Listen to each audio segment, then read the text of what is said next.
Hi, everybody. My name's Jason. I'm Caden. I'm Jaden. I'm Eli. And we are the Yahuwah and the Torah channel. We're the YouTube channel. We're on Rumble. We're all over the place. You can find us on our website, Yahuwah and the Torah.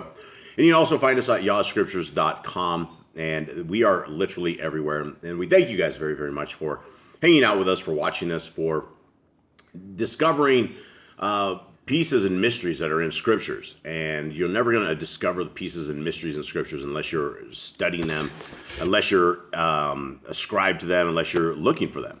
And so I wanted to go over a couple of messages, one for Brother Glenn. And Brother Glenn is our old owl here.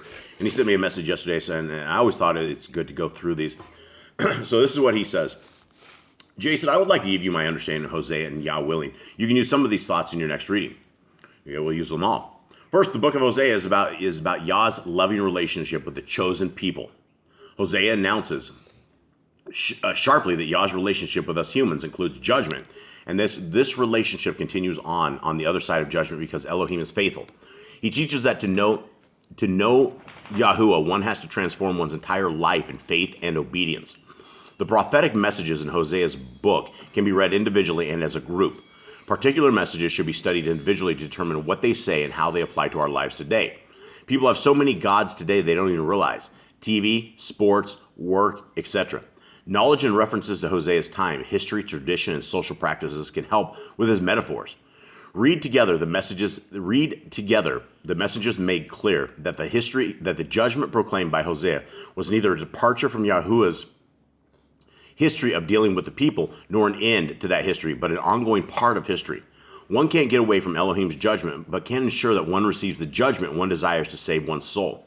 That is only possible when following Yah's Torah, and his Torah is not a burden.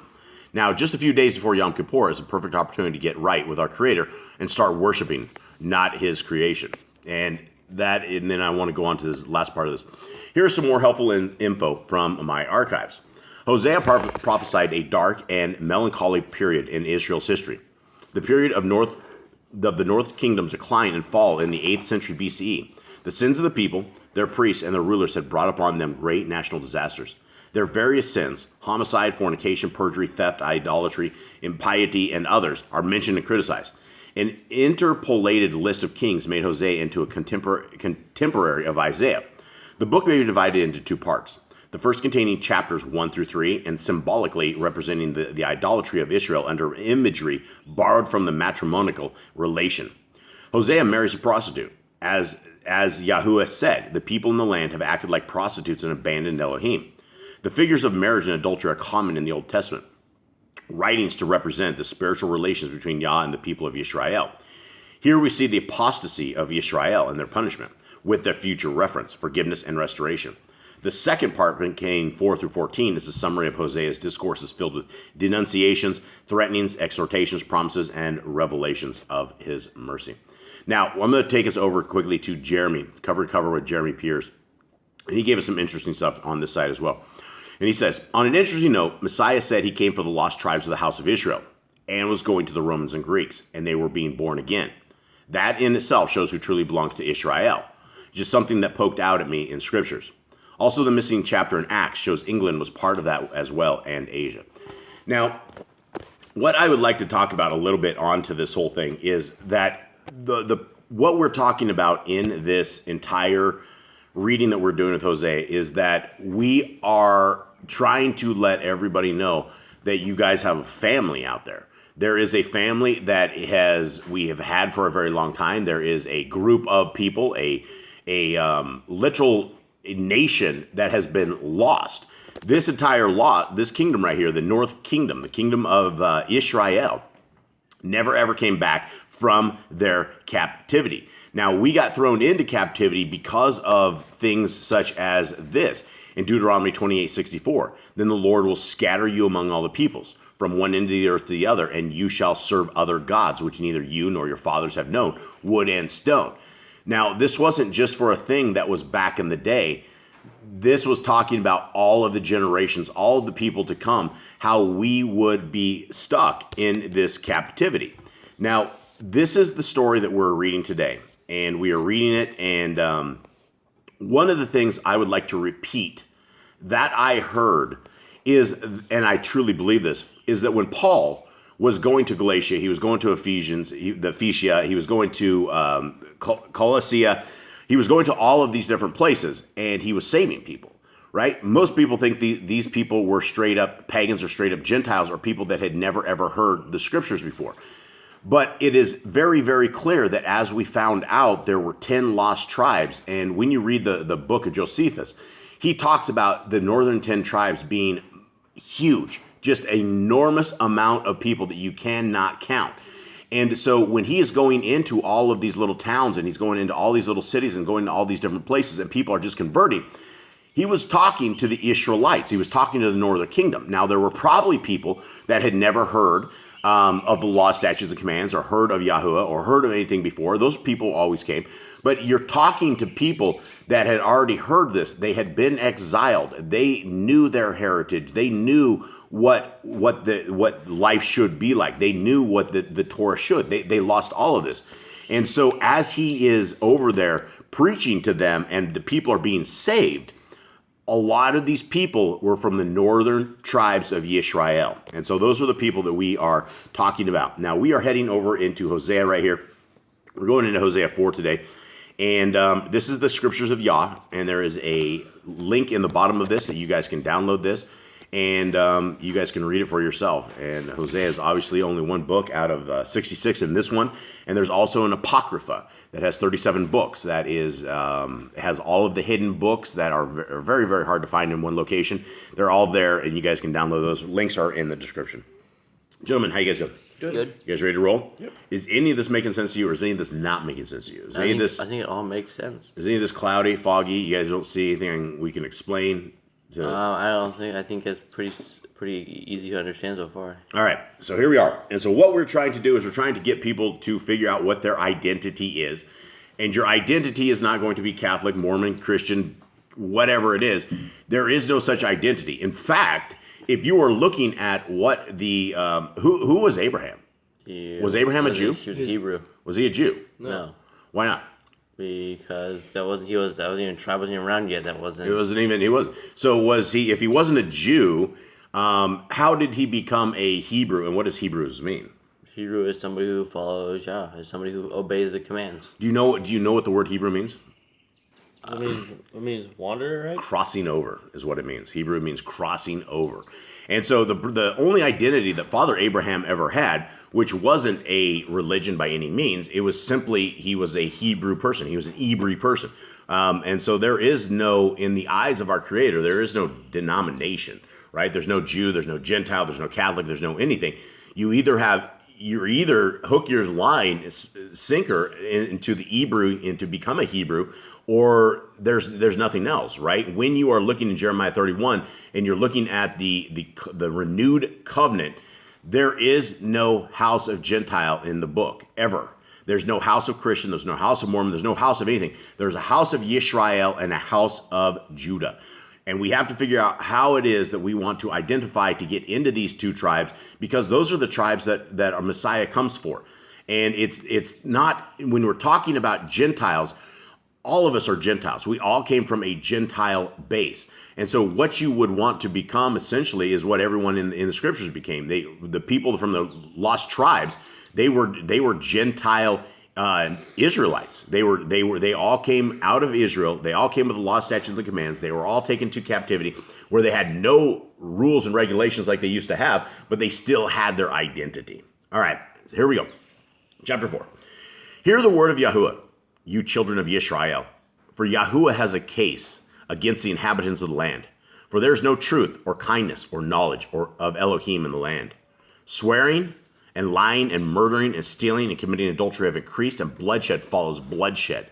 Now, this is going back from Hosea's wife, then girlfriend, or the woman that he loved. Now we're simply going again, addressing the people of the land that were on that land for that time. But there's also things for all of us, because all of us are in the land right now. Swearing and lying and murdering and stealing and committing adultery have increased, and bloodshed follows bloodshed. Therefore the land mourns, and everyone living there languishes. With the beasts of the field and the birds of the Shamaim and the fish of the sea are taken away. However, let no one strive or reprove another, for your people are like those striving, with a Kohen, right? What he's talking about right here is like everybody does what is good in their own eyes. Nobody tries to be better. Nobody tries to put stuff to the laws. It's like striving with a priest. And you shall stumble in the day, and the Nabai shall also stumble with you in the night. And I shall make your mother perish. My people perished for lack of knowledge, because you have rejected knowledge. I reject you from being Kohen for me. Since you have forgotten the Torah of your Elohim, I also forget your children. So basically, they got beat here because they didn't follow the Torah and didn't just stop there. He also cursed their children because of their iniquities. Yeah, and why did they do that? Why did he do this? Because they all kept sinning. Yeah, he says, you've forgotten the Torah of your Elohim. Now, if we take it 3,000 years later, because we're talking about, what was this? This was about 700 years, was this about? Before Messiah came, somewhere around rough remain. So we're talking about 2,700 years, somewhere rough, más o menos, from where we're at right now. So is this a world where we have accepted knowledge? Do we have we not forgotten the Torah of our Elohim? What does the world look like compared to that world? I feel like the world today knows less of the Torah than it did back then. Yeah, absolutely. I don't think a lot of people don't even know what the word Torah is. They don't never even know what the laws in the Torah are if they ever heard the word Torah. Yeah, they don't know. And so it says clearly, my people have perished for lack of knowledge. And then he continues on, because you have rejected knowledge. So what is knowledge being equated to in this verse right here? Torah. Torah. Yeah, absolutely. So this is what we are told increases knowledge, is the Torah. And so where's the Torah found, Eli? In the first 5 books of the Bible, Genesis, Exodus, Leviticus, Numbers, and Deuteronomy. Absolutely. And so if we want to be different than the people of Hosea's time, then we have to be somebody who doesn't reject knowledge. We have to be somebody who has not forgotten the Torah of our Elohim. And we have to explain this to our kids and to our family and to continue on to bring this back. And this is what coming out of captivity means. It means that we are sitting here talking about this, that we're trying to get our kids into this, that we're trying to raise up the Torah in a time when it's extremely Torahless in this world. The Torah, nobody cares about the will of Yah. Not a single person out there. You can look in the world. You just simply look out in the world, look out your window, and you can see that the world has forgotten the Torah of our Creator. Verse 7. As they were increased, so they sinned against me. My esteem they have changed into shame. They eat the sin of my people and lift up their desire to their wickedness. And it shall be like people, like Kohen. And I shall punish them in their ways and reward them for their deeds. And they shall eat, but not be satisfied. They shall whore, but not increase, for they have stopped obeying Yahuwah. Okay, right? Here we are again, 2,500, 2,700 years later. Are we better than this? Do we obey Yahuwah? Does the world obey Yahuwah? I think The world we're in does. a worse state than what they were back then, because nobody knows Yahuwah. Yeah, nobody knows Yahuwah, and there's back in 2014 there were 41,000 confirmed different religions.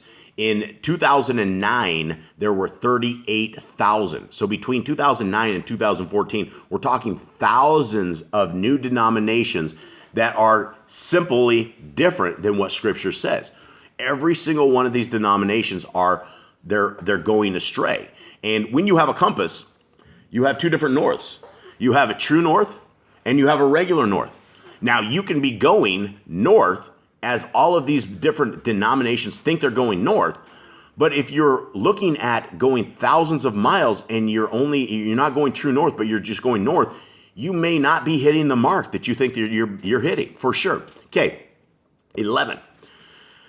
Whoring and wine and new wine enslave the heart. My people ask from their wood, and their staff declares to them. For a spirit of whorings has led them astray, and they went whoring from under their Elohim, right? So this is the people that are taking objects of wood and they're like, hey, bless us, objects of wood. Or they put the objects down there and they have something that they think is a god and they start worshiping it. It's even crazier that they made these and like, I built this, now it's going to rule over me. Yeah, and that you hear that in the stories of Paul about the idol makers that were all upset with Paul. You hear about idol makers all throughout scriptures. These people, they made a living making idols for their mighty ones. And then when somebody came and told them, these guys are just wood and stone, that really upsets people. Okay, 13. They slaughter on their mountaintops and burn incense on the hills, under oak and poplars and terebinth, because its shade is good. Therefore your daughters commit whoring and your brides commit adultery.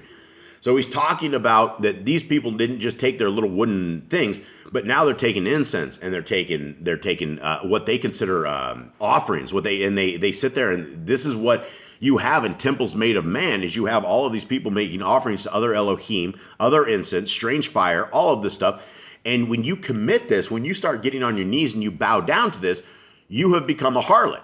Now, when you are on your knees in front of a Christmas tree, you are playing a harlot, the same kind of a thing. You are getting on your knees on what they call Nimrod's phallus. His private parts is what a Christmas tree is made. And so those are other Elohim. Those are other gods. When you're looking at your life, do you celebrate Ishtar, the wife of Nimrod? Is that your goddess? When you are going and having an Easter egg hunt, and when you let your kids participate and dress up in Halloween, all of these things are pagan, anti-God, anti-Yah things. And we have to understand these are the things that got us into captivity. And to get us out of captivity, we have got to find our Creator and His ways. Okay, I would not punish your daughters, verse 14, when they commit whoring, nor your brides when they commit adultery, for they go aside with whores and offer with cult prostitutes. A people that do not understand are thrust down. Though you are a whore, Israel, let not Yahudah become guilty. Do not come up to Gilgal, nor go up to Bet Awen, nor swear an oath, saying, as Yahuwah lives. Right? And he just threw in a little warning for the sister or younger brother or whatever you want to call them, the other tribe of Yisrael. Do not become guilty, right? Yahudah, don't become guilty. Look at these people. These people are whoring out. Don't become like them. But they became like them, and they also went into captivity as well. 16. For Yisrael is stubborn, like a stubborn calf. Would Yahuwah now feed them like a lamb in a broad place? What is a stubborn calf like, boys? A certain calf is very hard to. You don't go into his pen. He doesn't eat his food when you want him to eat his food. He doesn't obey. He doesn't go where you want him to go. He's always running away. Yeah, and they're fast and they're hard to get a hold of. You have to manhandle them sometimes. Okay, continue on. 17. Ephraim. Now, who's Ephraim? Ephraim is one of the sons of Joseph. And who are we talking about in here where it says Ephraim is joined to idols, let him alone? The tribe. He's talking about the northern kingdom, right? Another name for the northern kingdom. So we have Ephraim is joined to idols, let him alone. Their drink is sour. They have whored continually. Her rulers wildly loved shame. A wind has bound her up in its wings, and they are shamed because of their slaughterings. All right, gentlemen, this is our first week back. And I think we did I don't know if we did Hosea justice, but hopefully for those of you guys who are out there, you guys are starting to understand your identity, that you guys are starting to see that there is no other identity that we want other than being a Hebrew person, being an Ibri. You don't want to hook your star to other people's wagons. You don't want to get into these tiny little groups. I see an urge and a need that these people, everybody out there wants to join into a group. They want to find people that are looking at the same stuff. And everything I've seen from all of these Torah-based, so-called Torah groups is nothing but plain evil. I've seen nothing good, no good fruits come out of any of these things. And if you're looking for a group, look, start with yourself. Start with isolation and start with your scriptures and start with reading your scriptures, because the groups have no other info other than what they have found in scriptures. They're bringing along baggage and they're bringing along all this other trash. And you can sit in your room, you can read the scriptures, you can become more astute and more fluent in scriptures than all these people in all these groups. You can get closer to our Creator simply by diving in yourself and becoming your own leader, becoming your own reader, becoming your own Teacher, it's all right there, right? You don't have to come up with your lesson plans. The lesson plans are already in scriptures. Read them, enjoy them, bring them on your life. Take these Torah, put this and use this in your life, guys. The Torah is the greatest thing ever. Our Messiah is the way to the kingdom, and the kingdom is coming. And this is the time when we figure out what our identity is and where we want to go in the future, because the future is not going to be long before Messiah comes. I'm thinking it's going to be probably in our lifetime. I don't know for a fact, but we need to keep watch. We need to be one of the smart virgins, one of the people that have oil in our lamps that are ready. Our lamps are tuned. We're ready to rock and roll, and we're waiting, and we're not going to be waiting if you don't have your scriptures in hand. If you are not bound to our Creator, you're not going to be ready. So with that, guys, we hope that you guys have a wonderful preparation day. Today is a preparation day for anybody that's keeping Shabbat. Shabbat starts at sunset tonight, and it will end tomorrow at sunset, and we hope that you guys will keep it. We have a Shabbat reading on the Yahoo and the Torah main channel at 11 o'clock, whatever time that is to you guys. Keep tuned, and we hope to see you guys there. We love you all. We hope you have a wonderful week. All right, shalom. Shalom.